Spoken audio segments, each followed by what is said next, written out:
Wow, this is one of the most surreal moments of my life. You know, Emerson had in this, the first three lines of Emerson's famed poem on success go like this: to laugh often and much, to win the respect of intelligent people and the affection of children. It has been a great joy to be here, and all of you amazing people, all of you brilliant people make me feel like the most successful man on earth. Thank you. What makes great people great? This is a question I've asked myself since as far long back as I can remember. And today I would like to share with you 3 stories. That's right, just 3 stories on one part of the answer, self-reliance. Before I get to those 3 stories, let me just tell you a little bit about my story. My father is a documentary filmmaker, and he interviewed many great people. And the one message I learned from all of them is the way to greatness in this world, in the world that we live in today, a very hyper-connected, hyper-competitive world, is to find your voice. And for a long time I didn't know what my voice was. But then I had a discussion, and in one of my main discussions with my father, I was talking with him and asked him, if you could learn from anyone the secrets of success and happiness, who would you learn from? And he said, Ralph Waldo Emerson. I'm like, who's this Emerson guy? I read his essays and I realized this guy, Emerson, he has exactly what we need in this world today. He has the wisdom that needs to be heard by our youth.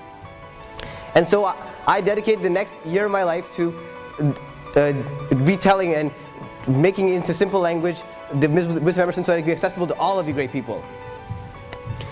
My first story is a story of love and loss. And it features a man whose biography I've read at least 100 times over the past 2 years, Steve Jobs. Now we all know Steve Jobs was the CEO of Apple, and he founded a great company, founded many great products. But in 1985, he was kicked out, booted out by his own board, deemed not fit to run the company. He was completely devastated. And as he sat there wondering what he would do next, he had a realization. He still loved what he did. He still loved creating great products. And over the next 10 years, in what was perhaps the most creative period of his life, he would create 2 revolutionary companies. One, Next, which formed the basis of our greatest operating systems, iOS and Mac OS X, and Pixar, the greatest animation company in the world. Now, Steve had full right to go into despondency out of his devastation, but he didn't. He loved what he did. And that is the first key to attaining self-reliance. Love what you do. Because self-reliance is a strength to stay on your path, stay on what you want to do, even when it seems like the whole world is against you. Steve Jobs it felt like the entire world was against him, even his own board was against him, but he loved what he did, and so he set out to do it. And you cannot be indecisive about this. Most youth are very indecisive about what they want to do. Indecisiveness is a habit that starts in grade school and continues on throughout the rest of a youth's life. You know, when I meet new people, I always ask them, what do you want to do? What is your interest in life? And most of the time they say, I don't know. Other times they say, maybe I'll be a doctor or something. Maybe I'll be a lawyer. No one has a clue. No one has a very definite purpose. And that is a problem, because if you're not focused on anything, then you're not going anywhere. Because to find strength to do something great, you have to love something. You cannot just like something, or you cannot just be very haphazard about it. You have to have complete decisive action. And that is the first key to self-reliance. Find something that you love and put your entire being into it. My second story features 2 of the greatest basketball players of all time, Kobe Bryant and Michael Jordan. Now we all think of Kobe Bryant as a high-flying clutch shooter, spitting out incredible plays like it's his job, right? All fueled by undeniable work ethic, unrelenting competitive drive, and a ferocious talent that enabled him to get in the NBA at 17 years of age. However, it wasn't always that way.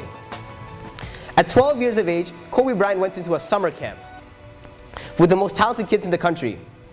And at the end of it all, after 3 months, he came out with a grand total of exactly 0 points.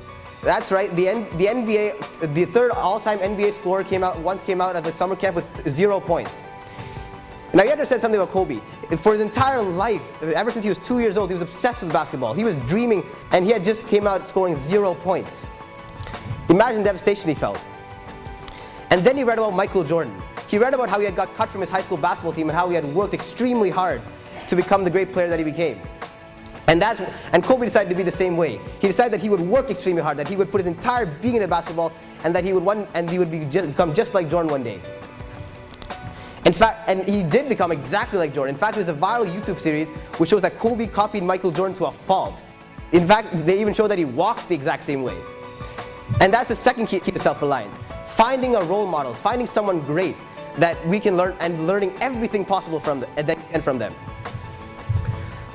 You know, if you look at kids, you'll see them, they're constantly imitating their favorite sports stars, or they're constantly reciting dialogue from their favorite movies.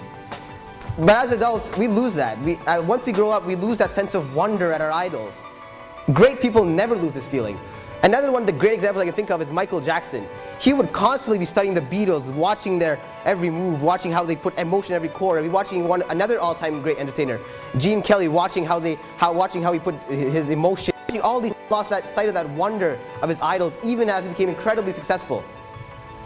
Because the thing is, you have to study, to become an all-time great, you have to study all-time greats. Because when you study them, you realize one thing, that they're not special people, they're people just like you, except they have a few common denominators which are very easily developed. And one of those common denominators is self-reliance. And when you strive to develop those common denominators in yourself, you'll find it comes very easily, because these all qualities are within us. You just have to unearth them. My third story is a story of unconditional love and support. And it features one of the greatest painters of all time, Paul Cézanne. Now, one thing you have to understand about Cézanne is he took an insanely long time to become anything of worth. In fact, the paintings he did when he was 60 years of age are worth 50 times than the paintings he did before that. And the ones in between are almost practically worthless.